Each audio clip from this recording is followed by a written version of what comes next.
Jai Bharat, dear all Bachcha Party, dear all Advaitians, I hope you are doing well. In our last lecture, we discussed about three microbodies that include sphaerosome, which is basically a plant lysosome. Then the second one was glyoxysome, and the third one was peroxisome. In this lecture, we are proceed for the next topic that is known as plastid.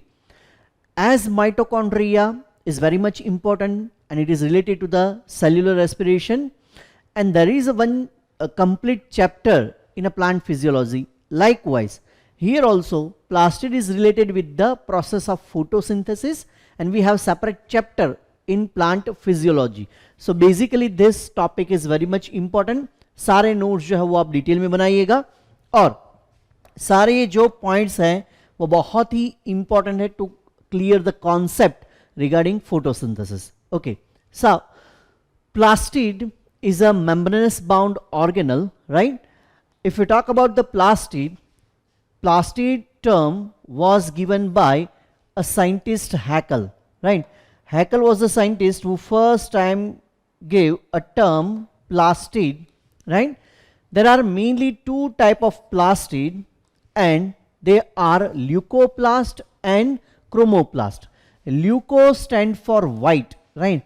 And because it is a white, that means this plastid do not have any kind of pigment in it, right? So leucoplast, these are colorless as they do not have any kind of pigment. So this plastid do not have any kind of pigment, and that is why it seems to be a white. So these are colorless and they do not have any pigment, and lamellae as well. So lamella are also absent and the pigment is also absent, right? That is about leucoplast. Then what is the function of leucoplast? Leucoplast is related with the storage of a food particle, right? That could be a carbohydrate or protein or lipid, and on the basis of that leucoplasts are classified into three categories. The first one is amyloplast, right? Amylopectin and amylose, right? So amylose or amylopectin, which is related with the we can say that it is a composition of a starch molecule. So amyloplast stored what? Starch. So amyloplast is basically a leucoplast which store what? Starch or carbohydrate. The second one is elioplast. Elioplast is related with the storage of lipid or fats or oil, and that kind of leucoplast is considered as a elioplast. And the third one is eleuroplast, and this eleuroplast is related with the storage of protein. So here we discuss three kind of leucoplast. One which is related with the storage of starch or carbohydrate is known as amyloplast. Second one is elioplast, related with the storage of fat or oil. And the third one is eleuroplast, which is related with the storage of protein. This eleuroplast we will also discuss in a chapter of plant morphology in a seed, right? It is found in a monocot seed. Okay, now the second category is chromoplast, and this chromoplast contain pigment, right? And that is why it is a pigment containing plastid. Chloroplast contain green pigment. Basically it is a chlorophyll, right? Chlorophyll is basically a group of photosynthetic pigment which include chlorophyll A, chlorophyll B, chlorophyll C, chlorophyll D and chlorophyll E, right? So from chlorophyll A to chlorophyll E, but out of that this chlorophyll A act as reaction center, in the process of photosynthesis, and that is because chlorophyll A is the most important chlorophyll out of the chlorophyll A to chlorophyll E. Okay, now this chromoplast also has rhodoplast, and that contain what? Red pigment. This chlorophyll is a green pigment.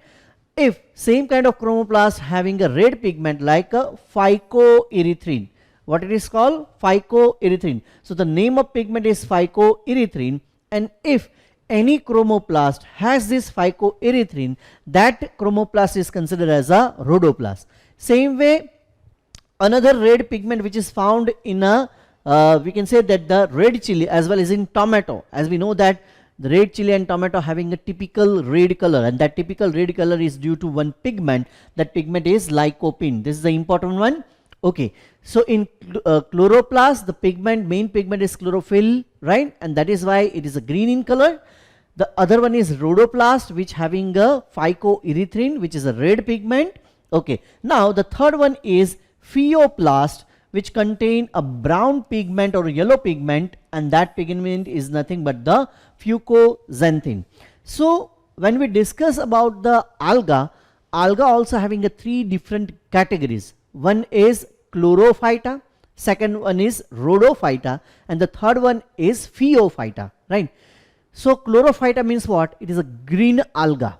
Second one is rhodophyta. Rhodophyta means what? They are red alga, and the last one is pheophyta. They are brown alga. So basically these three kind of pigment color, on the basis of that there are three kind of chromoplast. One is chloroplast, which having a green pigment, rhodoplast having a red, and the pheoplast having a brown or yellow pigment. Okay, now other pigment is also there in a chromoplast. For example, carotene. This carotene is orange to red color pigment, and pigments like anthocyanin are also found in a vacuole of a plant, right? Plant vacuole में क्या होगा? It has anthocyanin. That is also one of the pigment. तो सारे pigment हमने देखे, but mainly अगर हम बात करें तो हम ज़्यादा अगर फोटोसिंथेसिस की बात करें तो हम उसमें हम ज़्यादा क्या डिस्कस करेंगे? Chlorophyll A, because chlorophyll A act as a reaction center for the process of photosynthesis, right? This is the pigment which trap the sunlight energy in form of photon and become activate or become reactive and release electron, right? So this is the trigger for the process of light reaction, which is the first phase of photosynthesis. Okay, now all type of plastid have common origin, that is proplastid. So all plastid are formed, whether it is a leucoplast or whether it is a chromoplast, they are formed from one of the structure, and that structure is known as proplastid. This proplastid are non-lamellar and sac-like structure. There is no lamella in it. If we talk about the mature chloroplast, then chloroplast has a lamella-like structure, right, which forms stroma lamella, and as well as it is form thylakoid, right? But here when it formed, that means at the initial stage of time it is a proplastid, and that proplastid are without lamella, right? And it is a simple bag-like structure, means a sac-like structure. Different type of plastid can transform into another type, but chromoplast never transform into a chloroplast.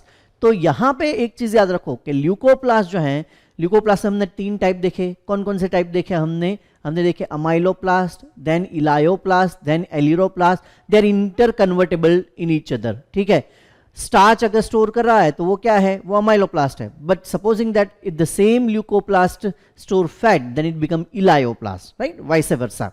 Same way leucoplast can also be converted into the chromoplast, right? Some chromoplast also convertible into the leucoplast, but except one, that is chloroplast. Chloroplast जो interconvertible नहीं है, right? क्योंकि वो क्या है? एक differentiate organelle हो गया. वो क्या हो गया? वो organ जो वो differentiate हो चुका है. Okay, now out of that the most important one is chloroplast, क्योंकि इसके ऊपर एक पूरा chapter है, that is फोटोसिंथेसिस. ठीक है, तो क्लोरोप्लास्ट जो हम ज्यादा डिटेल में देखेंगे. Chloroplast were discovered by Leeuwenhoek. किसने वो डिस्कवर किया था? Leeuwenhoek. The term chloroplast was given by स्कीम्पर.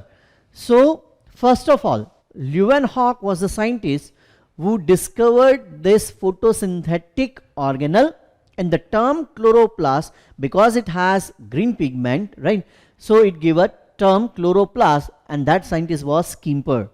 Okay, now they are found in all green plants. So chloroplasts are present in all green plants. Some protist like Euglena, as we discussed earlier, Euglena is a connecting link between the plant and animal kingdom, and in a cyanobacteria. Cyanobacteria is nothing but the blue green alga, right? Cyanobacteria is also known as blue green alga. What it is called? blue green alga. See, alga is a common term which is used for any photosynthetic organism, and that is why cyanobacteria is basically a bacteria, but it has what? It has capacity to synthesize their own food, and that is why we consider it as a blue green alga. ठीक है वो क्या? Bacteria ही है. Okay, chloroplast exist in variable shape, अलग अलग shape में chloroplast है. यहां पे मैंने जो डायग्राम बनाया है वो डायग्राम जो है that is Chlamydomonas. This one is the diagram of Chlamydomonas. और क्लमाइडोमोनास में अगर आप देखिए ये ग्रीन पार्ट है दैट इज अ क्लोरोप्लास्ट, और वो क्लोरोप्लास्ट कैसा है? Cup shaped, right? So cup shaped chloroplast found in Chlamydomonas. Then the second one is girdle shape. Girdle shape means this is the single cell, right? And this organism is nothing but the Ulothrix. Ulothrix, right? In this Ulothrix, each of the cell has incomplete she-shaped, means a girdle shaped chloroplast. ये जो shape है वो कैसा है? It is incomplete O, तो वो कैसा हो जाएगा? Open C जैसा, right? और ऐसा जो shape है that is known as a girdle shaped chloroplast. यहाँ पे एक और चीज आपको याद रखनी है, Ulothrix is a filamentous alga, right? In which the last cell which will remain connected with the substratum, ये last cell जो है वो कैसा है? It will attach with the substratum level. That cell is without chloroplast, and that cell is nothing but the hold fast cell. What it is called?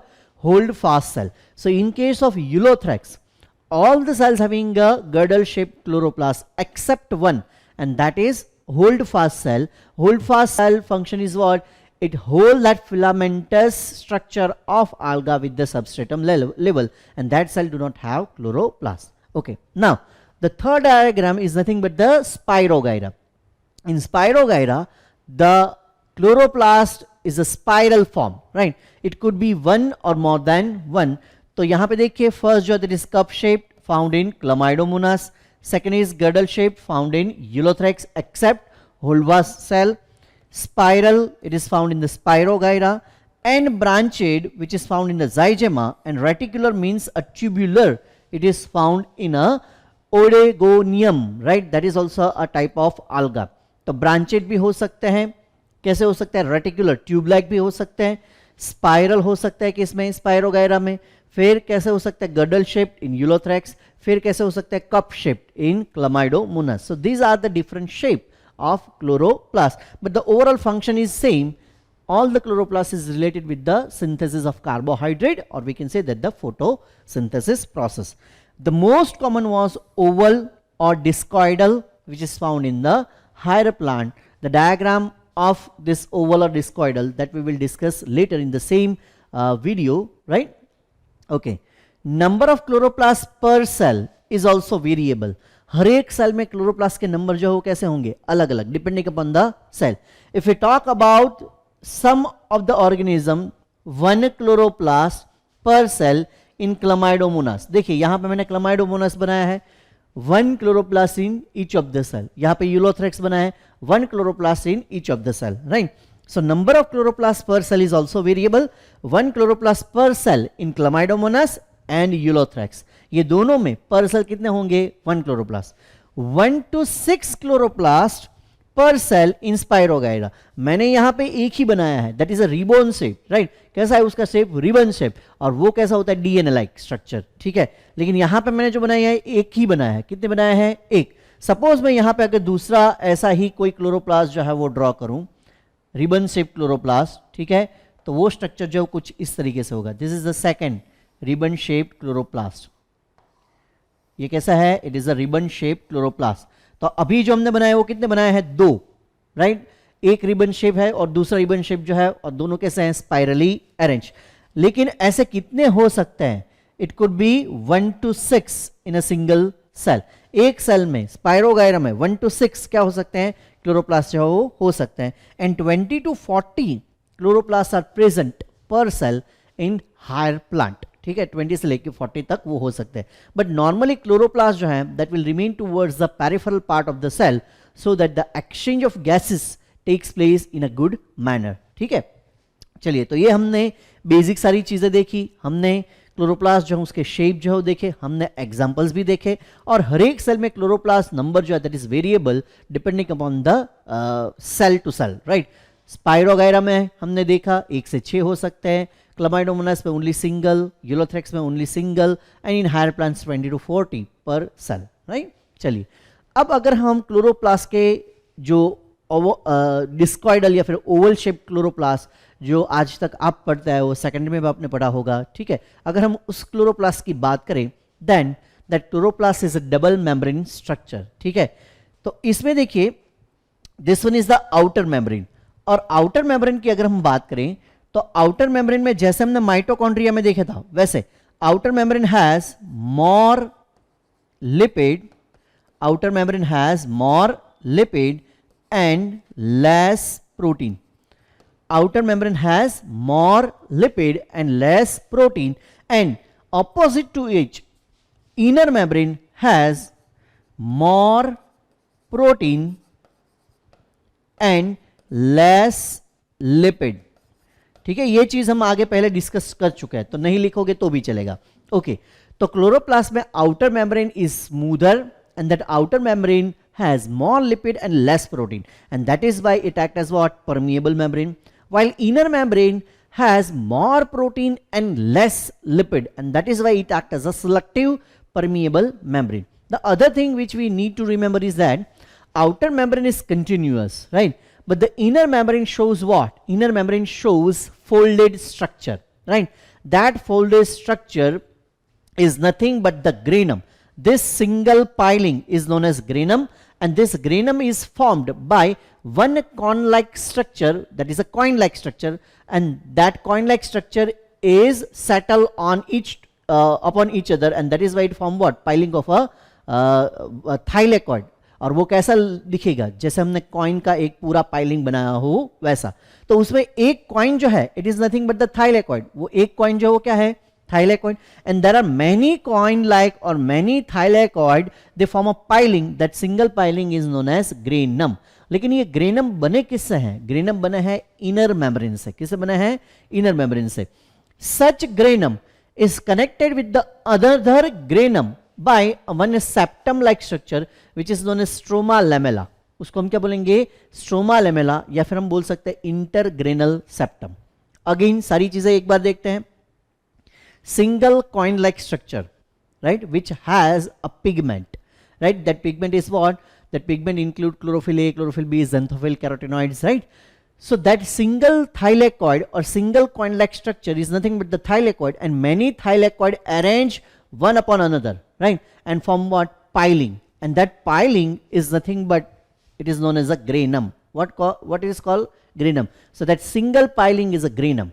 Such many granum are present in the chloroplast which are connected to each other by a septum, or by, we can say that by the stroma lamella, lamella-like structure, which is known as stroma lemma or intergranal septum. What it is called? Intergranal septum. And the other than this granum, whatever is there, that is considered as a matrix of chloroplast. So basically there are two parts. One which is without any membrane, that part is considered as a matrix of chloroplast, and those who form a folded structure or any septum, that all are considered as a what? That all are considered as a grana part. Granum means a single piling, such many piling connected to each other to form a grana, right? And that connection is formed by what? Stroma lamella or intergranal septum.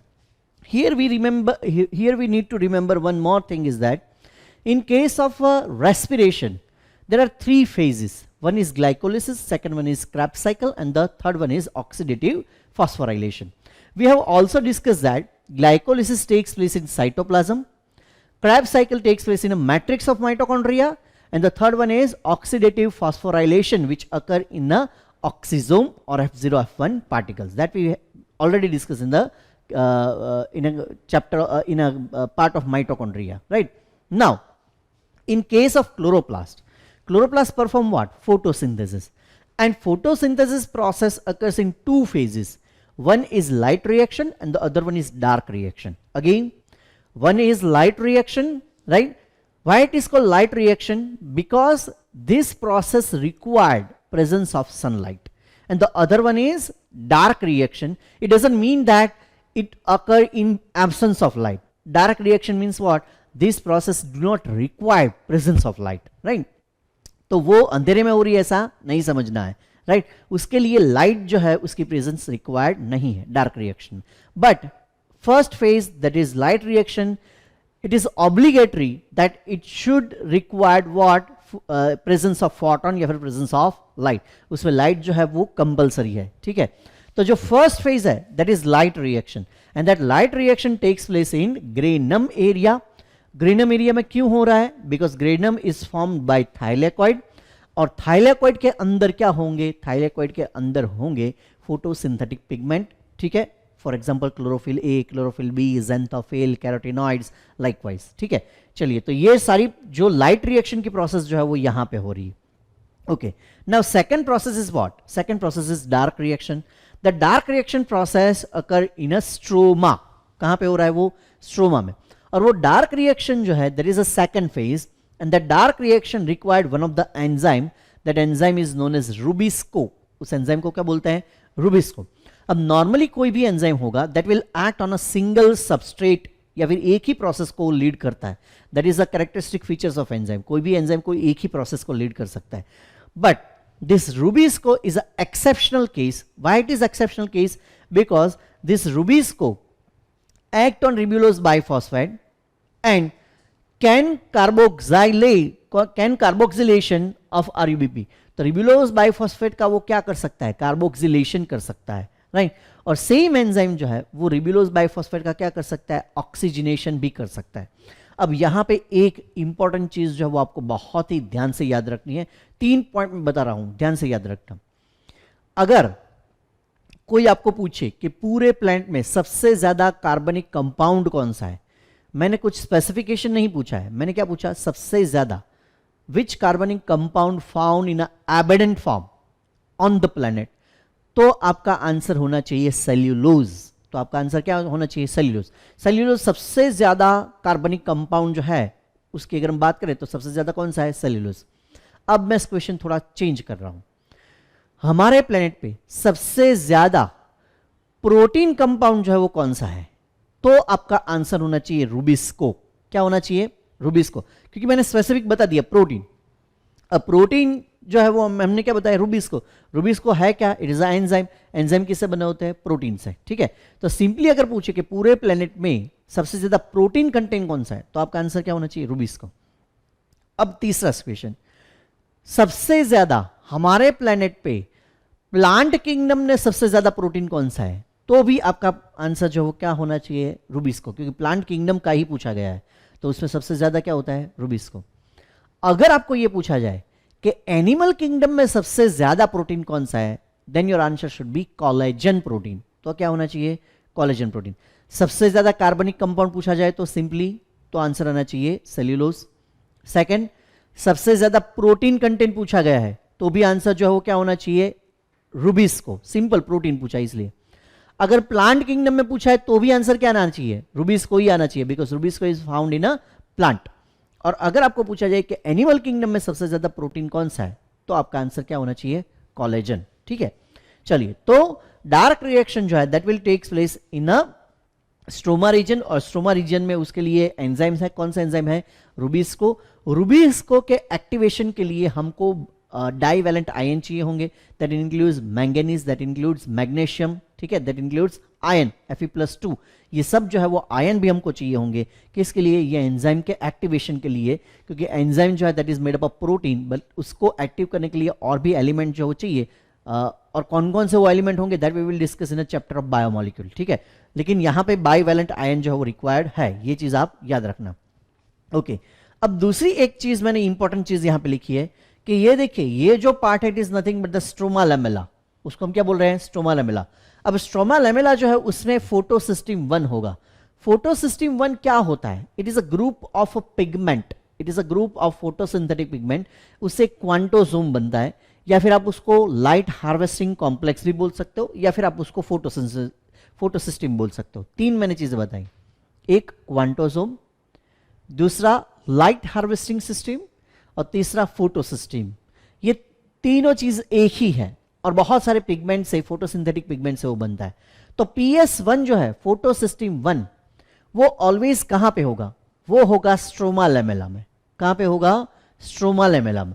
और ये जो फोटोसिस्टीन 1 जो है उसके chlorophyll A जो है that will become active when they absorb 700 nanometre wavelength of a sunlight. Sunlight की 700 nanometre wavelength जब वो एब्जॉर्ब करेंगे उस टाइम पे फोटोसिस्टीन 1 के रिएक्शन सेंटर कौन है, क्लोरोफिल ए, वो क्या हो जाएंगे, एक्टिव।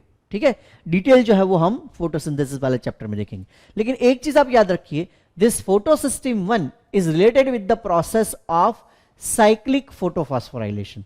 क्योंकि लाइट रिएक्शन जो है वो लाइट रिएक्शन और डार्क रिएक्शन, हमने दो फेज बोले, उसमें लाइट रिएक्शन के वापस दो उसमें फॉस्फोराइलेशन हो रहा है, एक साइक्लिक फोटोफॉस्फोराइलेशन और दूसरा जो है that is non cyclic photophosphorylation.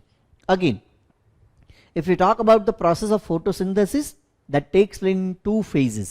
One is light reaction which takes place in a grana part, right, or septal part, and the second one is dark reaction which takes place in a stroma part, right.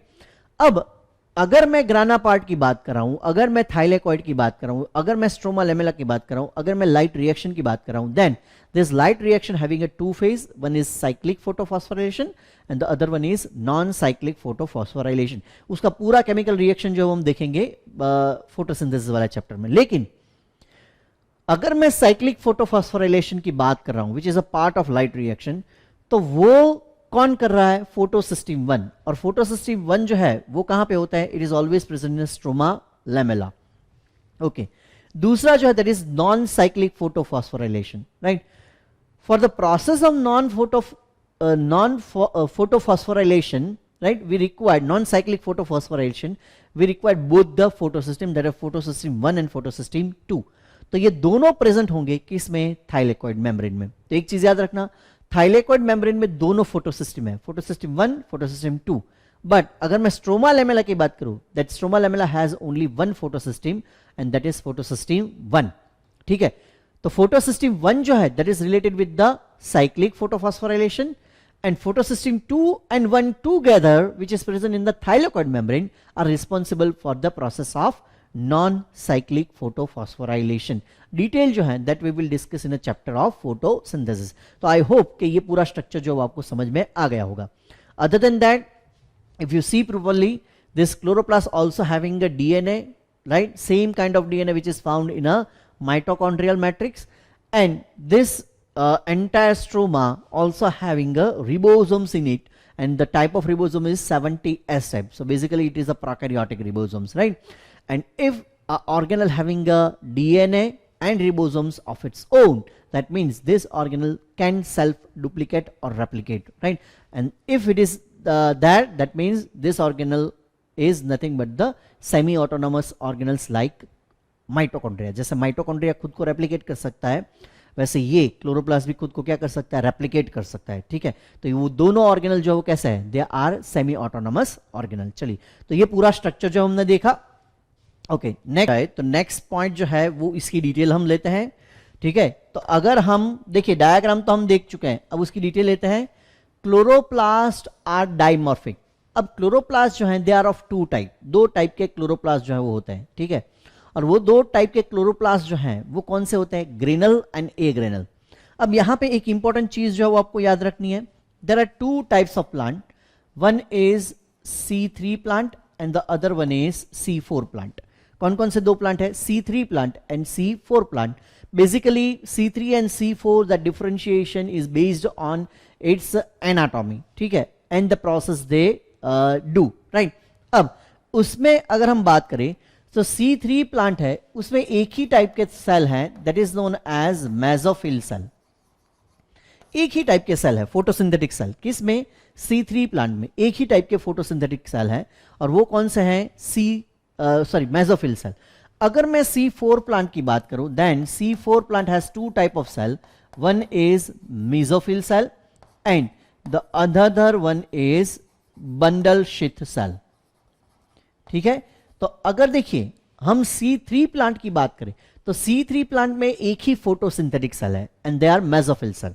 और अगर मैं C4 की बात करूं then C4 plant has two kind of photosynthetic cell, one is mesophyll cell and the other one is bundle sheath cell. अब देखिए C3 में हमने अभी जो है वो डिस्कस किया कि यहां पे फोटोसिंथेसिस की प्रोसेस है that takes place in 2 phases.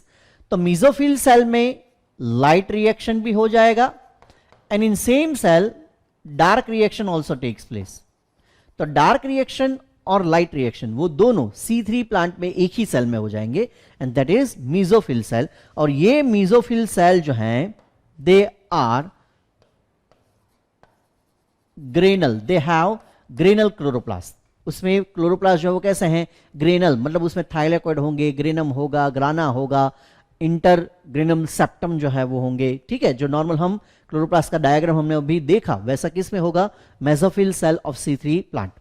अब हम बात करें C4 की. तो C4 प्लांट में 2 टाइप के सेल हैं. कौन कौन से हैं, एक मेसोफिल सेल. मेसोफिल सेल में है लाइट रिएक्शन होगा, क्या होगा वहां पे, लाइट रिएक्शन. और बंडल शीथ सेल में क्या होगा, डार्क रिएक्शन. वापस मेसोफिल सेल जो है उसमें क्या होगा, लाइट रिएक्शन. और बंडल शीथ सेल जो है उसमें क्या होगा, डार्क रिएक्शन. अब इसलिए यहां पे जो मेसोफिल सेल है that has granal chloroplast and bundle sheath cell has agranal chloroplast. तो क्लोरोप्लास्ट 2 टाइप के होते हैं, ग्रेनल एंड ए ग्रेनल. अब ग्रेनल देखिए दोनों में है, किसमें, C3 में भी है, C4 में भी है. दोनों के मेसोफिल सेल में कौन सा क्लोरोप्लास्ट है, ग्रेनल है. लेकिन C4 के बंडल शीथ सेल जो हैं they have chloroplast but that chloroplast is a granal. उसमें थाइलेकोइड तो होंगे लेकिन थाइलेकोइड सिंगल सिंगल होंगे, उसका पाइलिंग फॉर्म नहीं होगा. अगर पाइलिंग फॉर्म नहीं होगा तो ग्रेनम नहीं बनेगा, ग्रेनम नहीं होगा तो ग्राना भी नहीं होगा and that is why it is considered as a agranal. ठीक है, चलिए डिटेल लेते हैं इसकी. Chloroplast are dimorphic, agranal granal.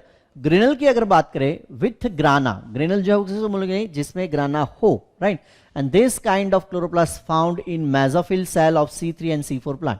दोनों के मेसोफिल सेल में देखिए C3 and C4 both having a granal chloroplast. Okay, and agranal chloroplast means without grana, उसमें ग्राना होगा ही नहीं. ग्राना किससे फॉर्म होता है, by granum.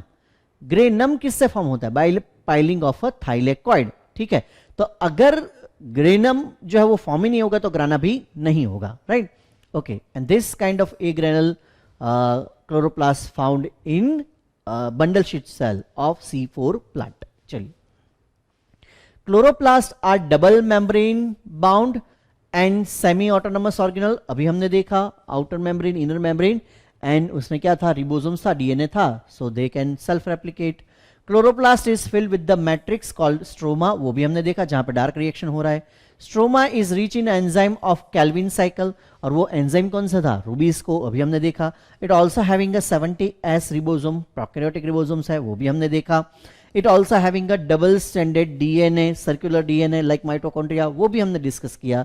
And it also having a starch grains and divalent ion. Starch grain जो है basically it is a product of process of photosynthesis. जो भी ग्लूकोज डेवलप हुआ है वो ग्लूकोज जो में जो एक्सेस ग्लूकोज है that will converted into the starch. एक चीज याद रखना, एनिमल सेल में एक्सेस ग्लूकोज जो है that will converted into the glycogen. तो एनिमल सेल में जो कार्बोहाइड्रेट का स्टोर फॉर्म है दैट इज ग्लाइकोजन, और वही चीज अगर हम प्लांट सेल की बात करें तो दैट इज स्टार्च. तो प्लांट सेल में कार्बोहाइड्रेट जो है उसका स्टोरेज कौन से फॉर्म में होगा, स्टार्च फॉर्म में, और एनिमल सेल में वो कौन से फॉर्म में होगा, ग्लाइकोजन. ठीक है, तो इसलिए यहाँ पे स्टार्च ग्रेन है. Okay, and the bivalent ion include what, magnesium +2, manganese +2 and Fe +2, right. Okay, stroma also contain enzyme that is rubisco, and rubisco is an enzyme made up of protein, and that is why it is the most abundant protein on the planet, which helps in Calvin cycle. Calvin cycle is nothing but we can say that it is a reduction process of the carbon dioxide, and is the most abundant enzyme on the अर्थ, या फिर most abundant protein on the earth, ऐसा भी बोल सकते हो. Okay, DNA of chloroplast, यहां पे ये टर्म याद रखना पड़ेगा. DNA of chloroplast is also known as plastidome. जो क्लोरोप्लास्ट में डीएनए है उसको हम क्या बोलेंगे, plastidome. Okay, in the stroma are membrane bound flattened sac called thylakoid. Stroma में मेम्ब्रेनस बाउंड एक सैक लाइक स्ट्रक्चर है जिसको क्या बोलेंगे, थाइलेकोइड. ठीक है, अगर थाइलेकोइड का पाइलिंग हो जाएगा तो उससे क्या बन जाएगा, उसे बनेगा ग्रेनम. तो अब हम सेपरेट एक थाइलेकोइड लेते हैं। थाइलेकोइड के अंदर क्या होंगे? Photosynthetic pigment like chlorophyll A, B, C, right, likewise. Okay, thylakoid are stacked to form granum. Thylakoid जो उसका क्या होगा? पाइलिंग होगा। और वो पाइलिंग से क्या फॉर्म होगा? वो पाइलिंग से फॉर्म होगा क्या? तो कि पूरे पाइलिंग जो है उससे फॉर्म होगा क्या? एक ग्रेनम फॉर्म होगा, राइट। ऐसे मैंने यहां पे दो थाइलेकोइड बनाए हैं। अब देखिए थाइलेकोइड जो है that is also double membrane structure. Thylakoid में भी क्या है? डबल मेम्ब्रेन स्ट्रक्चर है, outer and inner membrane. Generally हम थाइलेकोइड बनाते हैं तो हम थाइलेकोइड में डायरेक्ट ही क्या दिखाता है? पिगमेंट, बट एक्चुअली ऐसा नहीं है। Thylakoid is a sac like structure और उसका जो मेम्ब्रेन है that is double membrane structure, but it also contain lumen in it. उसके अंदर क्या है? एक ल्यूमेन वाला पार्ट है। वो ल्यूमेन वाला पार्ट जो है that part is related with the photolysis of water. Photolysis, lysis means what? टूटना। व्हाट? H2। H2 जो है वो टूट रहा है किससे? By the energy of light. उस प्रोसेस को हम क्या बोलेंगे? Photolysis of water. And that reaction, or we can say that the explanation of that reaction was given by one of the scientists named Hill, और इसलिए ये reaction को हम क्या बोलेंगे? हिल रिएक्शन। अब देखिए अगर फोटोलिसिस ऑफ वाटर हो रहा है तो फोटोलिसिस ऑफ वाटर होने से क्या डेवलप होगा? H plus plus OH minus, ये डेवलप होगा, हाँ या ना? Out of this H plus and OH minus, H plus receive by one of the hydrogen acceptor substance which is known as NADP, which is known as NADP, nicotinamide adenine dinucleotide phosphate. This nicotinamide adenine dinucleotide phosphate receive this H and become NADPH2, means reduce nicotinamide adenine dinucleotide phosphate. इसका क्या हुआ? Reduction हुआ। अब hydrogen जो water से release हुआ था, कहां से रिलीज हुआ था? वाटर से रिलीज हुआ था, ठीक है। वो हाइड्रोजन अब किसके पास है? NADPH2 के पास। और ये NADPH2 जो है that will deliver that hydrogen to carbon dioxide, और उससे अल्टीमेटली क्या फॉर्म हो जाएगा? C6H12O6, मतलब ग्लूकोज जो है वो फॉर्म होगा। ये इतना इजी रिएक्शन नहीं है, लेकिन ये सारी प्रोसेस हो रही है कहां पे? स्ट्रोमा में, क्योंकि ये थाइलेकोइड है तो ये क्या हो गया? स्ट्रोमा। तो स्ट्रोमा में डार्क रिएक्शन हो रहा है। This is the presentation of the dark reaction. Light reaction कहां पे हो रहा है? यहां पे हो रहा है। अब देखिए यहां पे ये थाइलेकोइड का मेम्ब्रेन है, वहां पे मैंने ग्रीन डॉट्स बनाए। उसका मतलब ये है कि थाइलेकोइड के जो डबल मेम्ब्रेन है उसके बीच में क्या है? उसके बीच में फोटोसिंथेटिक पिगमेंट है। अंदर जो है वो तो ल्यूमेन है, ठीक है। और वो ल्यूमेन में कौन से प्रोसेस का एंजाइम है? फोटोलिसिस ऑफ वाटर के। अब यहां पे देखिए मैंने क्या दिखा है? PS2 and PS1। अब PS1 and PS2 together they perform what? They perform non cyclic photophosphorylation, हाँ या ना? अभी हमने देखा था कि PS2 and PS1 together form what? Non cyclic photophosphorylation. And PS1 only which is present in a stroma lamella. अगर मैं यहां पे सपोज ऐसा ये स्ट्रोमा लेमेला बना रहा हूं, तो स्ट्रोमा लेमेला जो है उसमें ये सपोज एक फोटो सिस्टम हमने बनाया है। This photo system is nothing but the PS1, ठीक है। तो PS1 जो है वो कौन सी प्रोसेस से कंसर्न है? The PS1 is related with the cyclic photophosphorylation, and PS2 and PS1 together they are related with the non-cyclic photophosphorylation. तो non-cyclic photophosphorylation के लिए दोनों हमको फोटोसिस्टम चाहिए, PS1 and 2 बोथ। और वो दोनों कहां पे होंगे? वो दोनों होंगे थाइलेकोइड में, या फिर हम बोल सकते हैं ग्रेनम में। तो इसका मतलब ये है कि non-cyclic photophosphorylation जो है that will takes place in the thylakoid membrane, and cyclic photophosphorylation that will takes place in stroma lamella, ठीक है। यहां पे ये एक ग्रेनम है, ऐसा दूसरा ग्रेनम होगा तो ये क्या होगा? Stroma lamella. तो उसमें सिर्फ फोटोसिस्टम 1 है that is related with the cyclic photophosphorylation, ठीक है। तो आई होप कि ये सारी चीजें जो आपको समझ में आई होगी। चलिए, each chloroplast contain 20 to 100 grana. हर एक क्लोरोप्लास्ट में 20 to 100 क्या है? ग्राना। और ग्राना में बहुत सारे क्या होंगे? ग्रेनम। ग्रेनम में बहुत सारे क्या होंगे? Thylakoid. Okay, grana are interconnected by stroma lamella, ये स्ट्रोमा लेमेला है। और it is also known as fret channel, उसको क्या बोलते हैं? Fret means bridge like, fret channel और स्ट्रोमा थाइलेकोइड, क्योंकि ये भी है तो मेम्ब्रेनस बाउंड, डबल मेम्ब्रेन भी है, ठीक है। तो वो थाइलेकोइड, स्ट्रोमा थाइलेकोइड भी बोल सकते हैं उसको। Pigment are found in a thylakoid membrane. Thylakoid जो डबल मेम्ब्रेन स्ट्रक्चर है उसके अंदर क्या होंगे? That contains pigment in it. और ऐसे अगर हम पिगमेंट की बात करें, collectively that pigments, all the pigments, there are around 230 to 400 molecules of each of the photosynthetic pigment and together they form quantosome या फिर photosystem. photosystem भी बोल सकते हैं, PS means photosystem और LHS means light harvesting system और it is also known as quantosome. ये तीनों का मतलब एक ही है, ठीक है. सारे थाइलेकॉइड में या फिर ये स्ट्रोमा लेमिना में जो पिगमेंट है, together that all pigment form quantosome और लाइट हार्वेस्टिंग कॉम्प्लेक्स या फिर फोटोसिस्टम. लेकिन ये तीनों में जो इंपॉर्टेंट है वो क्या है, मॉलिक्यूल तो कितने हैं 230 टू 400, लेकिन out of that 230 to 400 the most important one that is chlorophyll A, because chlorophyll A act as reaction centre. तो ये PS1 मैंने लिखा है, इसमें हम लिख सकते हैं 700 नैनोमीटर. उसका मतलब क्या हुआ कि फोटोसिस्टम 1 जो है उसमें जो सारे फोटोसिंथेटिक पिगमेंट है उसमें क्लोरोफिल ए जो है that absorb 700 nanometre wavelength of sunlight, ठीक है. सेम वे फोटोसिस्टम 2 में 680 नैनोमीटर. तो 680 nanometre is related to the reaction centre chlorophyll A. चलिए, so pigment are found in the thylakoid membrane. Thylakoid membrane में क्या होंगे, पिगमेंट होंगे. Quantosome is a photosynthetic functional unit made up of 230 to 400 pigment molecule. Quantosome एक group है which is formed by 230 to 400 molecule of photosynthetic pigment like chlorophyll A, B, C, D, E, then carotene, xanthophyll all together, right? But important one is chlorophyll A. Okay, now let us discuss about the function of chloroplast. वैसे तो normal function हम जानते ही हैं, it is related with the photosynthesis process. It helps in trapping light energy and converting it into a chemical energy during the photosynthesis process. ये part जो है वो थोड़ी देर के लिए मैं निकाल रहा हूं, सपोज ये पार्ट हम रिमूव कर रहे हैं. अब देखिए एक चीज याद रखिए, इन अ प्रोसेस ऑफ फोटोसिंथेसिस सबसे पहले जो एनर्जी जो है that is in a form of a sunlight, ठीक है. तो वो एनर्जी जो है वो कौन से फॉर्म में है, it is in a form of light. तो हम उसको क्या लिखेंगे, light energy. At the end of photosynthesis, it will convert it into the glucose.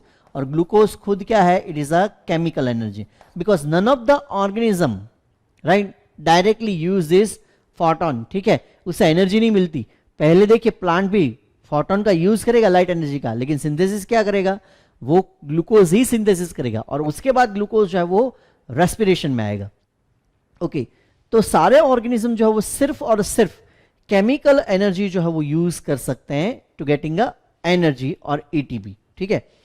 तो लाइट एनर्जी जो है वो डायरेक्ट केमिकल एनर्जी में कन्वर्ट नहीं होता है, right. This light energy first of all it will converted into a energy of electron. पहले किस में वो कन्वर्ट होगा, इलेक्ट्रॉन एनर्जी में. तो लाइट एनर्जी जो है मतलब फर्स्ट फेज लाइट रिएक्शन, तो वो लाइट रिएक्शन में एक रेडॉक्स चेन आएगा, राइट, कि जिसमें ये जो क्वांटोसम है या फिर फोटो सिस्टम है उसके जो क्लोरोफिल ए जो है that absorbed sunlight and they get activated and releases the electron. और वो इलेक्ट्रॉन जो है वो एक रेडॉक्स चेन में से जाएंगे, वो पास होंगे, किस में से पास होंगे, एक रेडॉक्स चेन में से पास होंगे, राइट.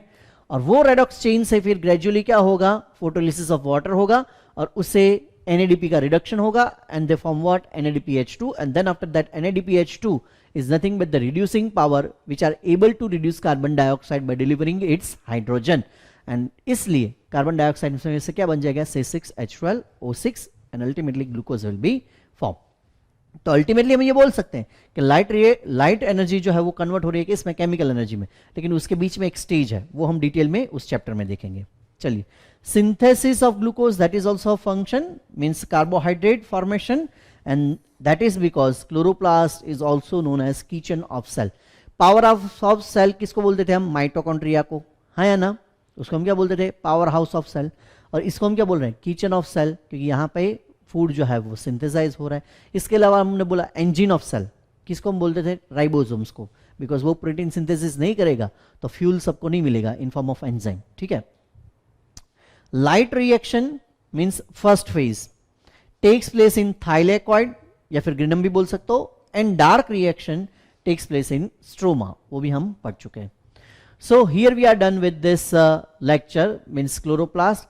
सारी चीजें जो है वो आपने ध्यान से सुनी होगी, नोट डाउन भी किया होगा, क्योंकि इसके ऊपर एक पूरा चैप्टर है, दैट इज फोटोसिंथेसिस, बहुत ही इंटरेस्टिंग चैप्टर। तो एक ही देखिए 2 ऑर्गेनल आपने किए, माइटोकॉन्ड्रिया एंड क्लोरोप्लास्ट, ये 2 ऑर्गेनल ठीक से किए हैं तो उसके ऊपर एक पूरा चैप्टर है, वो पूरा आपको इजीली समझ में आ जाएगा। सो आई होप कि आपको ये दोनों ऑर्गेनल अच्छे से समझ में आ गए होंगे और आपको मुझसे पढ़ना भी अच्छा लग रहा होगा। अगर यस तो आप अपने फ्रेंड्स के साथ ये वीडियो जो है वो शेयर कर सकते हैं। आप हमारे YouTube चैनल जो है सब्सक्राइब कर सकते हैं। Thank you so much, love you all, stay tune. विद्यार्थी देवो भव, जय भारत।